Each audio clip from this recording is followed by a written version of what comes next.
Hello girls, good afternoon. This video is for my year 10s because I am stuck at home and I think a lot of you are stuck at home too. So I thought it might be a bit more useful for you to follow this activity and then you can keep kind of watching and making the annotations. So we're going to be looking at Macbeth, Act 2, Scene 2, and we're going to be talking about Macbeth's character and the fact that the moment he commits regicide and kills Duncan, he feels guilty. And she doesn't, you just heard that was my Alexa telling me she doesn't know the answer, so she's no help. Okay, so I'm going to screen share with you and we're just going to make a start. So I appreciate that we haven't gone through this whole scene together, but we will. I just want to focus specifically on the character of Macbeth today, and specifically a quote that really shows the way that he instantly responds once he's killed Duncan. So here we go. The quote that we're going to focus on is, "What hands are here? Ha, they pluck out mine eyes. Will all great Neptune's ocean wash this blood clean from my hand?" That's our key quote. What on earth is he talking about? Phoebe, I get it. It's confusing. Bear with me. We're going to just look at this and break it down in little bits. So there is our key quote. Make sure you're making these annotations in your books. We're going to start off with this idea that he is using a hyperbole. So he is exaggerating that no matter what he does, he cannot just wash this away. It's just not going to disappear. So we talk about the ocean, of all the water in the world, not even that would potentially actually make him clean and feel cleansed. We're going to talk about purification in a moment, but this is what we're looking at, this idea that it doesn't matter, nothing's going to cleanse me, nothing's going to make this better. So he instantly feels that guilt and that remorse and realizes that he's not going to be able to just walk away from this. We then have the reference to Great Neptune's ocean. And this, if you want the higher grades, is significant because here we have this reference, we have an allusion to Greek mythology. And Neptune, which I've got in the bottom corner, he was the ancient Roman god of the sea. So we almost could interpret this as he knows he can't ask God for forgiveness. He's committed regicide, and we know what's now going to happen to the order of being because of this act. So we have to think about, perhaps if God isn't going to help me and God can't save me, maybe now I'll appeal to the wider gods, to the mythical gods, and maybe they will forgive me. Maybe somebody out there can help me. So we have this reference here to Neptune, the Roman god of the sea, and the idea that all the water from all of the seas might help cleanse him, might wash this blood and wash this guilt away. And so he needs to be forgiven. This is where he's at already at this point. We can then focus on specifically the key word blood, because that is quite key to symbolizing the guilt that he feels. Again, if we want to push for the higher grades, we can also be thinking about Lady Macbeth, because she references later on this idea about washing her hands. She can't get the blood off of her hands. She's constantly saying, "Out, damn spot." She's constantly trying to get rid of that blood, get rid of that guilt, and it won't go away. So this could also kind of foreshadow and reference to this idea, this image that we get later on in the play of him saying, "I can't wash this away," and then her realizing she can't wash it away either. Okay, and then we have this idea of clean and water, cleaning our bodies, and something that we do to clean ourselves.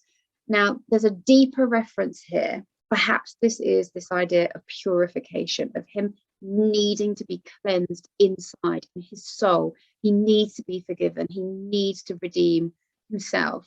He knows what he's done is wrong, and nothing is going to make that completely clean. Okay, Then we can look at the beginning when he talks about the like, what are these hands? Like, who is this? So the rhetorical question there is almost implying that he can't even recognize his own body parts, his own hands. He can't believe that his hands just did what they did. Now, we've talked a lot about how brutal he is in the opening, and you kind of think that someone who's able to just literally slice people up would be fine with stabbing somebody in their sleep. But because it's the king, because of the guilt that he's feeling, he now doesn't recognize his own body. So he's really kind of implying here that he's not himself anymore. And from this moment on, he really is not himself. And then for some of you, you may have already noticed this, we have the reference to pluck. Brownie points if you can remember who used this word before. So we have pluck out mine eyes. So if you got that right, I'm very impressed. This echoes what Lady Macbeth said about plucking the boneless gums of her baby, dashing out its brains. If, she told him, that if I'd promised you I'd do it, no, I'd have done it for you. So we have here this kind of echo of this really violent image again. And he's asking this time to have his eyes plucked out because he just doesn't want to see it. This could suggest, actually, that he's already reliving and seeing this happening again and again and again. So we have this idea where he wants to unsee it, but you can't unsee something you've seen. And so he's hoping that if his eyes are ripped out and he doesn't have to see anymore, he won't have this vision, that this image of Duncan that's repeatedly kind of going through his mind. So there is a little bit of foreshadowing there to this idea that he does hallucinate, and he does really struggle with this because he's referencing straight away that he can't get the image out of his head, and he wants his eyes to be removed because that, as a drastic measure, might help that image be taken out of his head. And then we have obviously mine eyes. So this idea of eyes are really personal, and it kind of, if you can remember, Lady Macbeth says to him, look like the innocent flower, like your face needs to hide everything. And people say your eyes are the window to your soul, and he wants that removed because perhaps he has no soul. We've already talked about him wanting to be cleansed. So there's lots of ideas here. Obviously, we don't have to go into this much detail all of the time, but it's really, really useful to kind of focus on a couple of lines that a character says and really pick it apart. It's a great skill for your language exams as well. So there is our quote. What hands are here? I don't even recognize these hands. They can't be mine. They pluck out mine eyes. Will all great Neptune's ocean wash this blood clean from my hand? And there we have Macbeth kind of feeling this guilt. So we have him realizing the severity, the futility of what he's done, and how much he's going to have to do to try and absolve it. And then we have obviously his hubris, which we talked about at the very beginning, this fatal flaw that he has, that, he's carried this out because of that power and that greed and that desire, and that's his fate, that's his demise.